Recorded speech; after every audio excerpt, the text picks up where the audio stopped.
Ramsés II, el faraón que quiso ser eterno. Hubo hombres que gobernaron reinos, hubo reyes que levantaron ciudades, y hubo conquistadores que sembraron su nombre en los mapas del mundo. Pero muy pocos intentaron algo mucho más ambicioso: vencer al tiempo.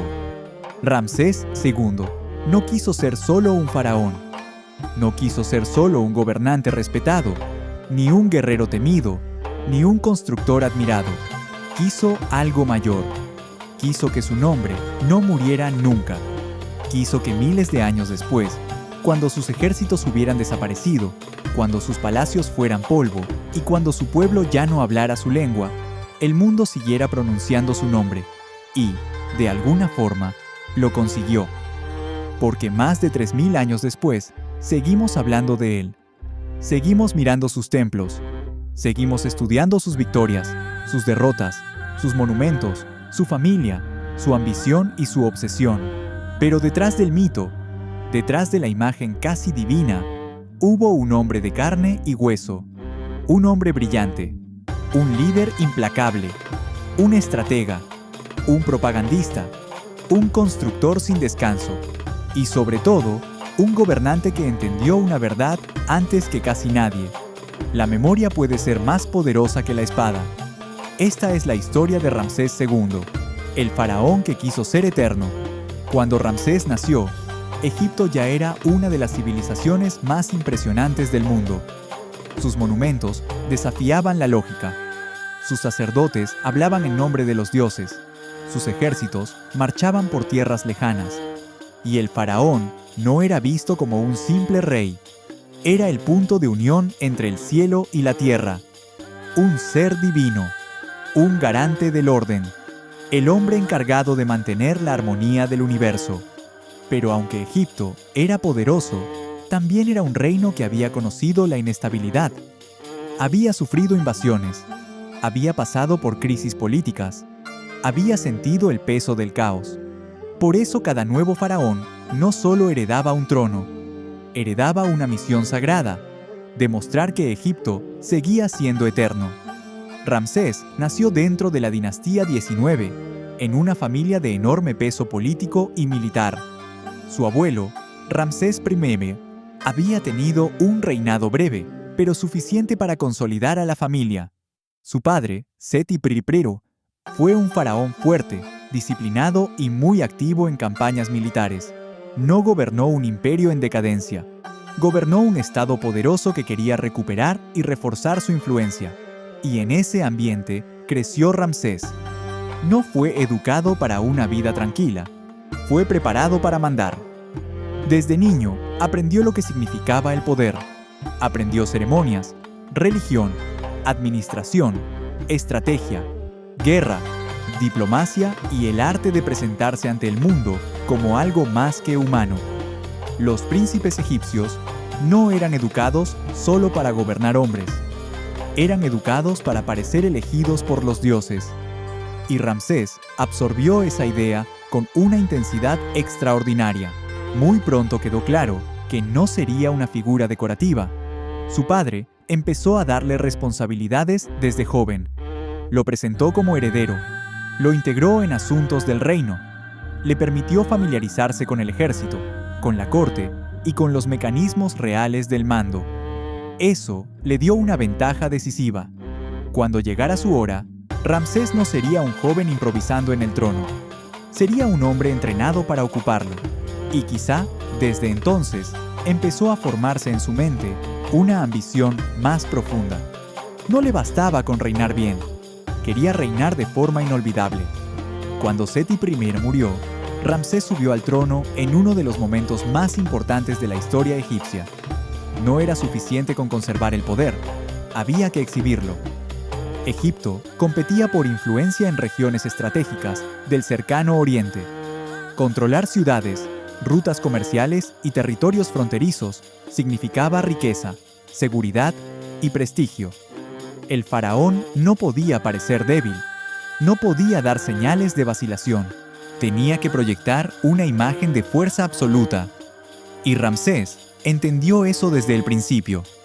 Desde sus primeros años de reinado, se mostró como un gobernante enérgico, activo, visible, presente. No quería ser una figura lejana escondida en el palacio. Quería que todo Egipto viera movimiento. Quería que sus enemigos vieran decisión. Quería que los dioses, el pueblo, el ejército y la nobleza sintieran que una nueva era había comenzado. Y como haría durante toda su vida, Ramsés no solo actuó, también se aseguró de que todos supieran que había actuado. Ese fue uno de sus grandes talentos. Muchos gobernantes hacen cosas. Muy pocos saben convertir cada acción en un mensaje político. Ramsés dominó ese arte como un maestro. Cada campaña, cada estatua, cada inscripción, cada templo, cada ceremonia, cada relieve tenía una función doble: gobernar el presente y fabricar el recuerdo. Él no solo quería ejercer el poder, quería narrarlo, quería esculpirlo en piedra, quería fijarlo para la eternidad. Un nuevo faraón siempre tenía algo que probar, incluso si era heredero legítimo, incluso si venía de una línea fuerte, incluso si el reino estaba estable. Porque el poder, en el mundo antiguo, no descansaba solo en la sangre, descansaba en la percepción. Un rey joven debía demostrar que podía proteger fronteras, castigar rebeldes, satisfacer a los dioses, recompensar a sus aliados y mantener el orden. Si no lo hacía, la duda empezaba a crecer. Y la duda, en política, es peligrosa. Ramsés respondió como sabía hacerlo, con energía militar y teatralidad monumental. Lanzó campañas hacia regiones clave. Hizo sentir la presencia egipcia en territorios discutidos. Reforzó la imagen de un faraón guerrero. Pero más importante aún, empezó a construir su personaje, no en el sentido superficial, no como una simple pose, sino como una identidad política total. Ramsés sería el gran rey, el protector de Egipto, el favorito de los dioses, el señor de las victorias, el constructor incomparable, el hombre destinado a dejar huellas sobre todos los que vinieran después. No improvisó esa imagen, la fabricó con inteligencia, constancia y una escala gigantesca. Para entender a Ramsés, hay que mirar a su gran rival, porque ningún conquistador se define solo por lo que hace. También se define por el enemigo que enfrenta. Y en el caso de Ramsés II, ese enemigo era formidable: los hititas. El imperio hitita dominaba una enorme región de Anatolia y tenía influencia creciente en Siria. No eran una amenaza menor. No eran una tribu fronteriza, fácil de aplastar. Eran un poder sofisticado, militarmente eficaz, diplomáticamente astuto y perfectamente capaz de desafiar a Egipto. Ambos imperios querían controlar las mismas zonas, especialmente ciudades estratégicas del Levante, donde pasaban rutas vitales para el comercio y la política regional. La tensión entre Egipto y los hititas no era un simple choque de egos. Era una lucha por influencia imperial, por prestigio, por seguridad, por el equilibrio del poder en todo el mundo oriental de aquella época. Y en el centro de esa tensión apareció una ciudad cuyo nombre se volvería legendario: Kadesh. Kadesh, la batalla que debía hacerlo inmortal. Hay batallas importantes, y hay batallas que se convierten en mito. Kadesh fue ambas cosas. Ocurrió alrededor del 5º año del reinado de Ramsés II, y para él no era una campaña cualquiera. Era la oportunidad perfecta para demostrar que era exactamente el faraón que decía ser. La ciudad de Kadesh era estratégica. Estaba en una posición crucial en Siria, y su control era muy disputado. Ramsés reunió un gran ejército y marchó hacia el norte con la intención de recuperar la zona y golpear el prestigio hitita. Lo que ocurrió después sería contado durante siglos, pero no siempre de la misma manera. Según la versión oficial egipcia, Ramsés avanzó con valentía extraordinaria. Engañado por información falsa, terminó aislado con parte de sus fuerzas, mientras el rey hitita, Muwatalli II, lanzaba un enorme ataque con carros de guerra. La situación parecía desastrosa. El ejército egipcio se encontraba disperso. El enemigo irrumpía con violencia. Todo apuntaba al desastre. Y entonces, Según la narrativa egipcia, Ramsés hizo lo imposible. Solo, abandonado por muchos, sostuvo el peso de la batalla. Cargó como un héroe divino. Rechazó oleadas enemigas.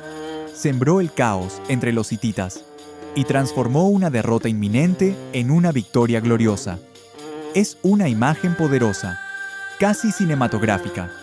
El rey aislado, la traición del destino, la intervención heroica, la salvación milagrosa, una batalla sin resultado decisivo. Ramsés no destruyó al imperio hitita, no tomó Kadesh de forma duradera, no cambió por completo el equilibrio regional. Entonces, ¿por qué esta batalla se volvió tan famosa? Porque Ramsés entendió algo fundamental. Una batalla no necesita ser una victoria total para convertirse en una victoria política. Lo importante no era solo lo que pasó en el campo. Lo importante era quién controlaba el relato.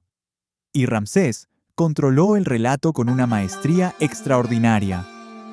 Mandó grabar poemas, inscripciones y escenas que mostraban su valor casi sobrehumano. Se presentó como el rey abandonado por sus tropas que, gracias a su fuerza y al favor divino, había vencido él solo a miles de enemigos. Era propaganda, sí, pero propaganda de altísimo nivel. No una mentira burda, sino una reconstrucción épica de los hechos al servicio del poder. Kadesh demuestra por qué Ramsés fue tan grande. No solo por combatir, sino por comprender que la memoria histórica también se conquista. El poder de la propaganda.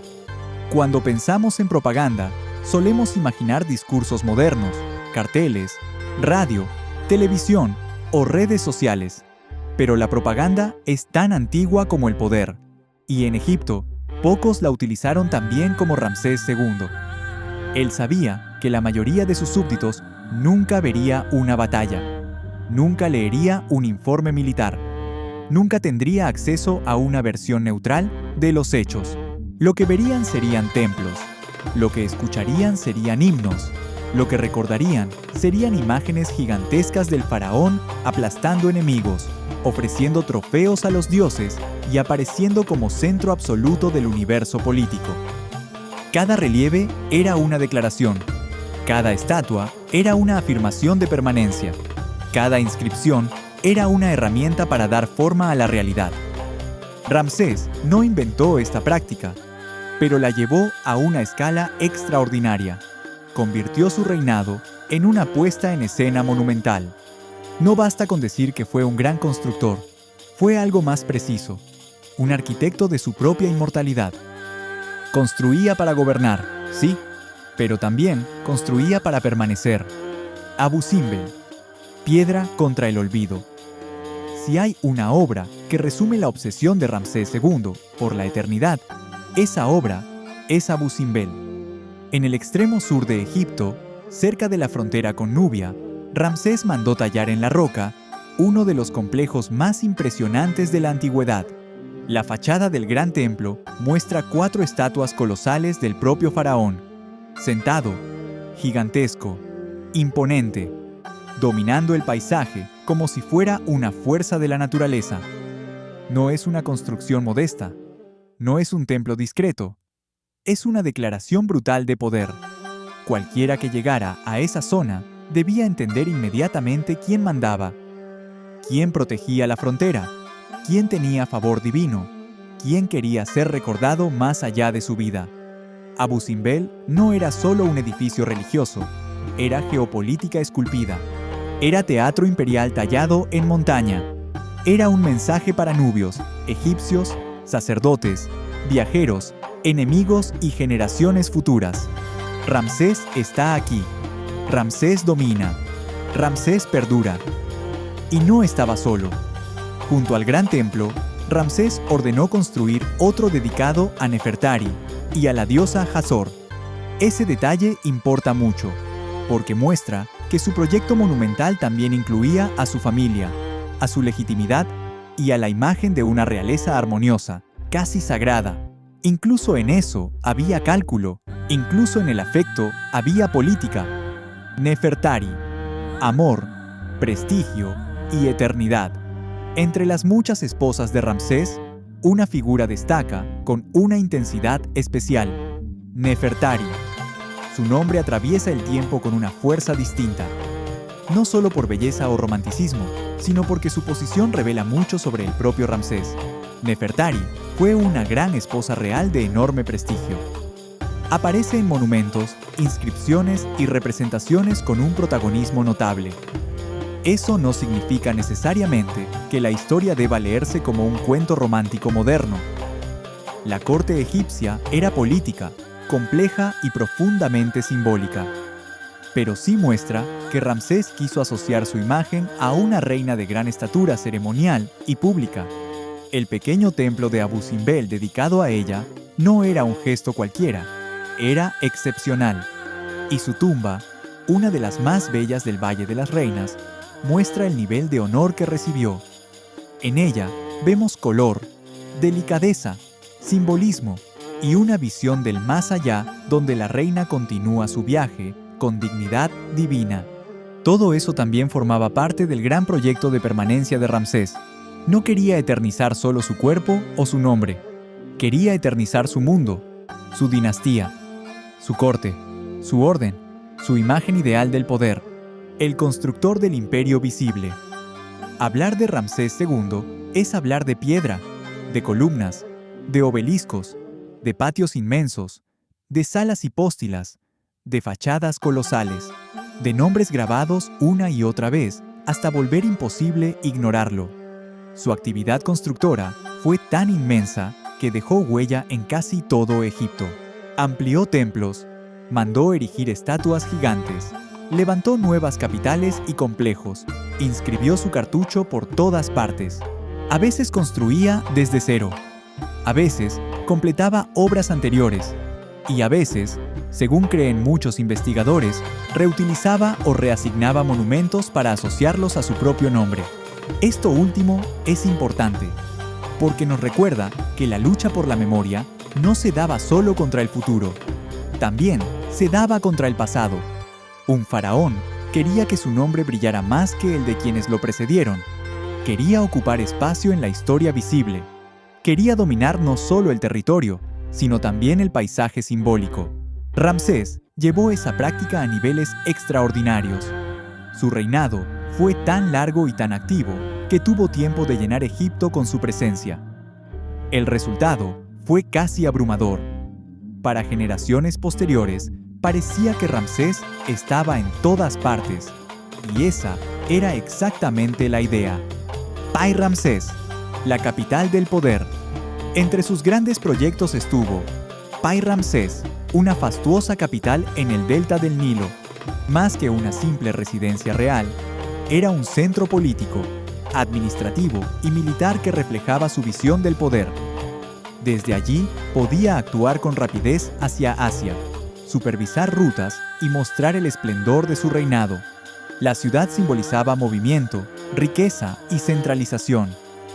No era solo un lugar donde vivir, era una maquinaria de gobierno, un escenario donde el faraón se convertía en eje del imperio.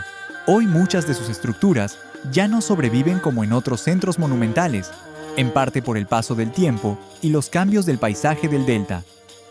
Pero en su época debió de ser una demostración asombrosa de capacidad estatal, un recordatorio de que Ramsés no solo miraba al pasado glorioso de Egipto, también quería moldear su presente con grandeza visible, un hombre con decenas de hijos. Otro aspecto impresionante del reinado de Ramsés II fue el tamaño de su familia. Tuvo numerosas esposas y una cantidad enorme de hijos e hijas. Las representaciones de su descendencia aparecen en varios templos y monumentos. No era un detalle menor.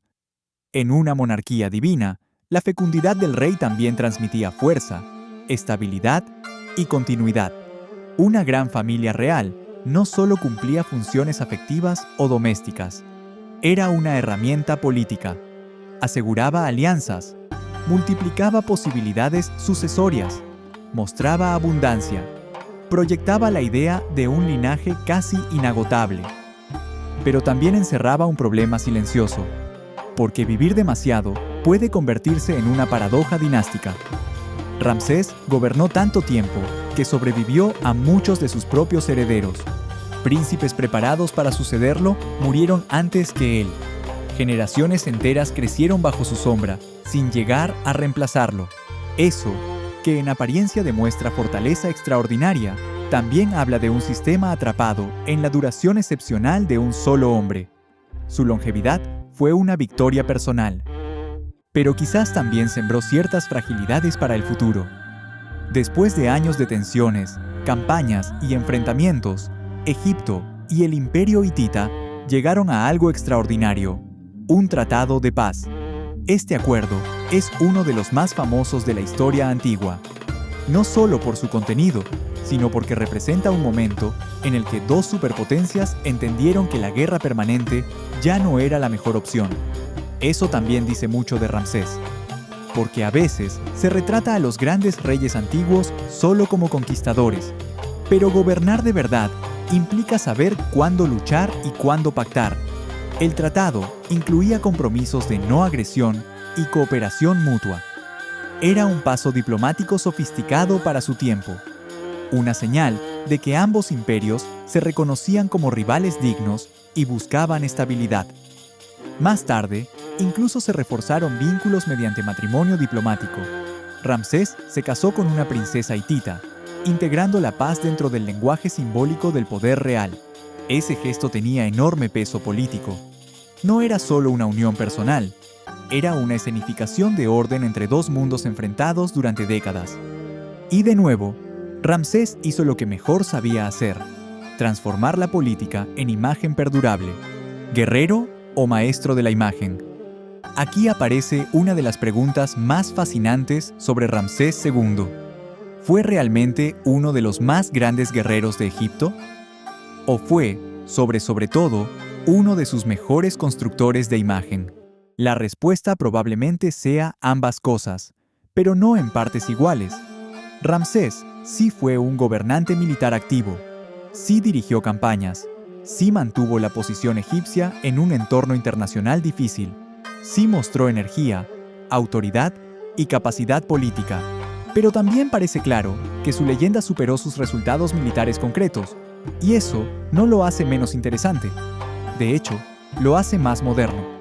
Porque Ramsés entendió algo que siglos más tarde seguirían entendiendo emperadores, reyes, dictadores, presidentes y líderes de todo tipo. No basta con tener poder, hay que representar poder. No basta con vencer, hay que parecer invencible. No basta con gobernar, hay que construir una narrativa que convenza a contemporáneos y descendientes de que se está ante alguien excepcional. En ese sentido, Ramsés fue un genio.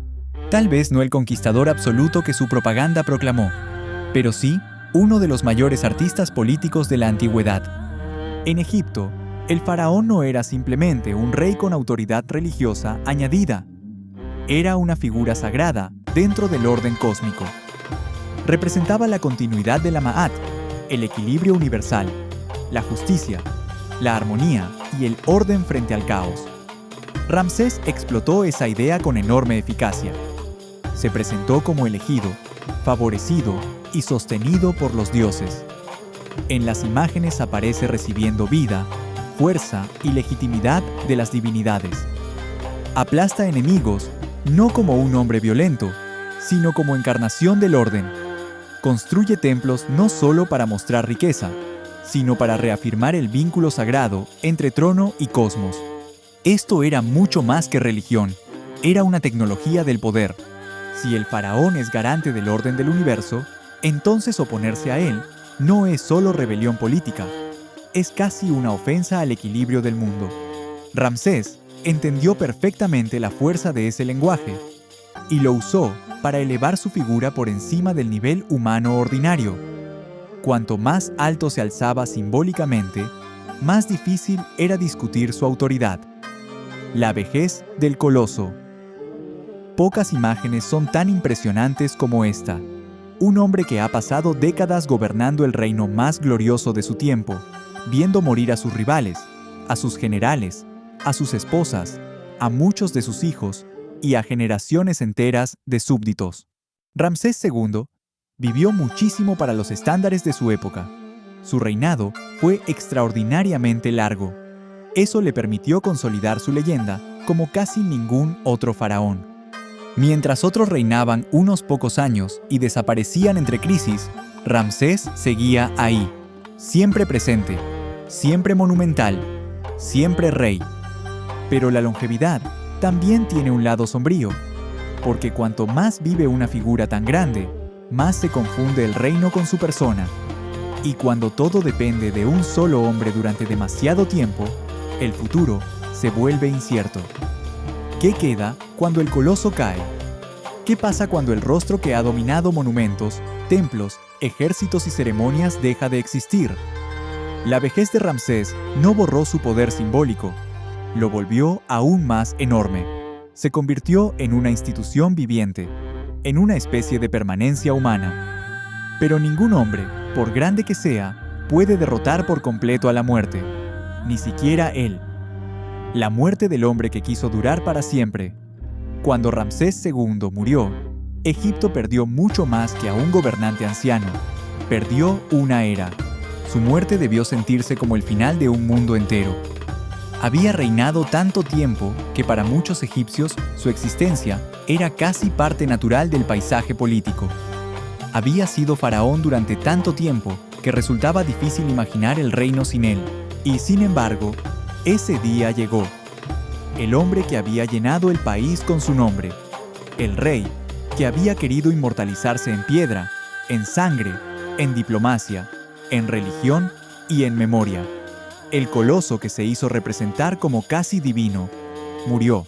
Su cuerpo fue momificado con los rituales destinados a asegurar su tránsito al más allá. Porque en Egipto, la muerte no era una desaparición absoluta, era un paso, una transformación, un viaje que debía prepararse cuidadosamente. Para Ramsés, ese viaje era especialmente importante, porque su vida entera había sido una lucha contra el olvido. Su tumba, su momia, sus templos y sus nombres grabados eran parte de la misma estrategia: seguir existiendo. De otra manera, en otro plano, pero existiendo. Sin embargo, la eternidad egipcia nunca fue tan estable como parecía. Las tumbas podían ser profanadas, los monumentos dañados, las dinastías caer, los nombres borrarse, los imperios desaparecer. Y con el paso de los siglos, Egipto cambió una y otra vez. Llegaron nuevos gobernantes, cambió la religión, se transformaron las lenguas, se desplazaron los centros del poder, los monumentos se erosionaron, las tumbas reales fueron saqueadas, la seguridad de la inmortalidad funeraria se quebró. Incluso los grandes faraones quedaron expuestos a la fragilidad del tiempo. La momia de Ramsés II, como la de otros reyes, no descansó siempre en paz. Fue trasladada para protegerla de ladrones y amenazas. Eso ya dice mucho. Hasta los hombres que quisieron ser eternos necesitaron que otros salvaran sus restos. Y aún así, Ramsés sobrevivió. No exactamente como habría imaginado. No como rey reinando entre los dioses sobre un Egipto intacto, pero sí como memoria histórica, como nombre imposible de borrar, como figura estudiada, admirada y discutida miles de años después. Aquí está la gran ironía de Ramsés II. Quiso ser eterno según las reglas de su mundo. Quiso permanecer a través de templos, estatuas, inscripciones, culto, descendencia y gloria real. Y aunque ese sistema se derrumbó, algo de su deseo funcionó. No fue eterno como faraón, fue eterno como recuerdo. No conservó intacto su reino, pero conservó su nombre. No venció para siempre a sus enemigos, pero venció, al menos en parte, al silencio. Eso lo convierte en una figura fascinante, porque su proyecto fue al mismo tiempo un éxito y un fracaso. Fracaso, porque ningún poder humano logra congelar la historia. Éxito, porque muy pocos gobernantes de hace más de 3000 años siguen tan vivos en la imaginación del mundo. Y eso no ocurrió por accidente. Ocurrió porque Ramsés dedicó su vida a construir una versión gigantesca de sí mismo. Una versión tallada en montañas, escrita en muros, pintada en tumbas, repetida por sacerdotes, exhibida por ejércitos, transmitida por generaciones. Su ambición no fue pequeña. Quiso que el tiempo se inclinara ante él.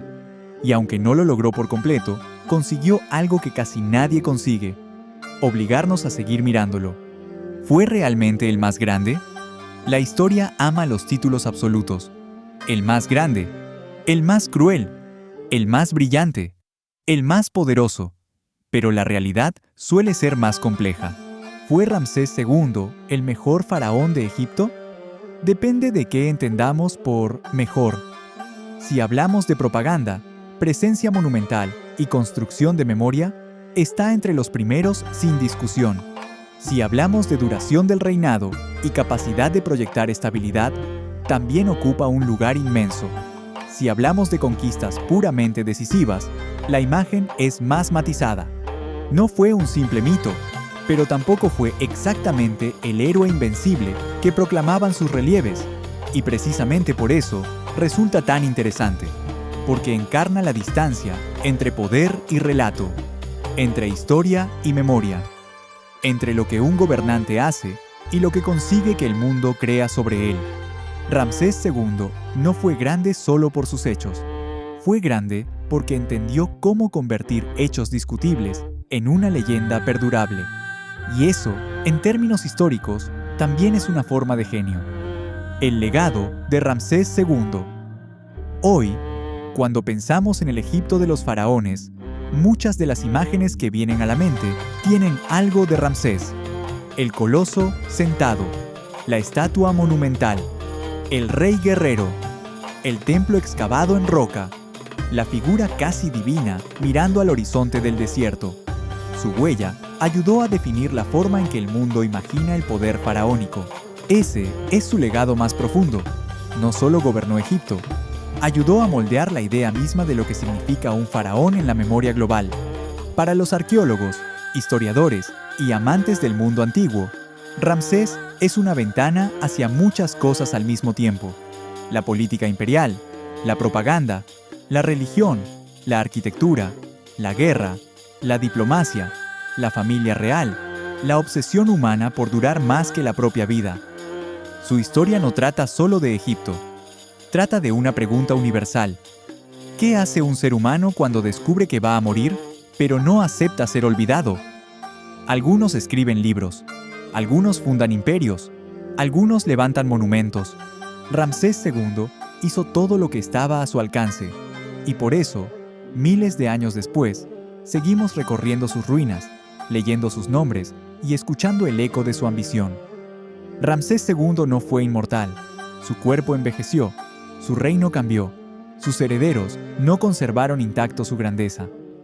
Sus monumentos fueron golpeados por el tiempo, su verdad quedó mezclada con propaganda, y aún así, sobrevivió. Sobrevivió al polvo, sobrevivió a los saqueadores, sobrevivió a la caída de dinastías, a cambios de religión, a invasiones, al olvido que devoró a tantos otros reyes. Sobrevivió porque entendió que el poder más durable no siempre es el militar. A veces es el simbólico. A veces, el verdadero triunfo consiste en dejar una imagen tan gigantesca que el futuro no pueda ignorarla. Ramsés II quiso ser eterno. Y tal vez, en la única forma en que un ser humano puede lograrlo, lo fue. Si te gustó este contenido tanto como yo creándolo, suscríbete a este canal, dale like al video y compártelo con la persona más curiosa que conoces. Haz clic en la ventanilla y te encantará la historia de Tutankamón, el niño faraón. Nos vemos en el siguiente video.